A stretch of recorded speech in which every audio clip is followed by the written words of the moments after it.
Yun guys, bali, grabe talaga. Hindi ako makapaniwala na maabot ko to. Ngayon nga, tuwa talaga ako kasi hawak ko na siya. Ito ngayon, sabay-sabay natin siya bubuksan. So, bali, ito nga yung sinahod ko. Alam mo yun, sa dami ko pinagdaanan, hindi ko akalain na maabot ko pala yung ganito.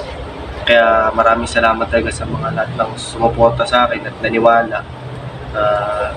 Mapapayo ko lang sa inyo kung may mga bagay kayo na dinadana sa inyong sarili o sa inyong buhay na gusto niyo nang sumuko, na feeling niyo wala na kayong pag-asa, huwag kayong mawala ng pag-asa kasi katulad ko dati ganyan din ako, pero talagang nagpursige lang ako. Ngayon, bali ipapakita ko sa inyo sahod ko, talagang hindi talaga makapaniwala. Bali ito yung sinahod ko.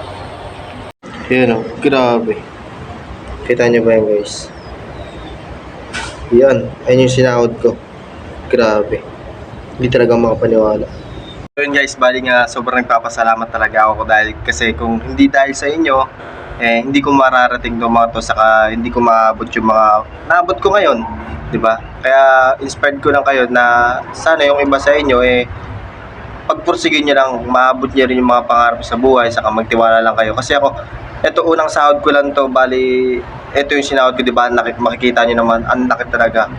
Kahit ako nung una hindi ako makapaniwala kasi bili mo, sumahod ako ng ganong kalaki. 3 buwan ko pinaghirapan sa construction.